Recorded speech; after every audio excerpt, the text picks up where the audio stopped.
ಹರಿನಾಮದ ಮಂತ್ರವೇ ತುಂಬಿದೆ, ಮನವೆಂಬ ಮಂಟಪ ಬೆಳಕಾಗಿದೆ. ಹರಿನಾಮದ ಮಂತ್ರವೇ ತುಂಬಿದೆ, ಎಂದೆಂದು ಸ್ಥಿರವಾಗಿ ನೀನಿಲ್ಲಿರು, ನನ್ನಲ್ಲಿ ಒಂದಾಗಿ ಉಸಿರಾಗಿರು.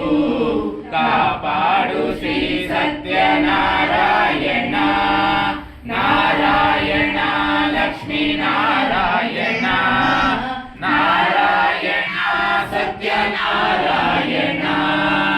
ನನಗಾಗಿ ಏನನ್ನು ನಾ ಬೇಡೆನು, ಧನ ಕನಕ ಬೇಕೆಂದು ನಾ ಕೇಳೆನು. ನನಗಾಗಿ ಏನನ್ನು ನಾ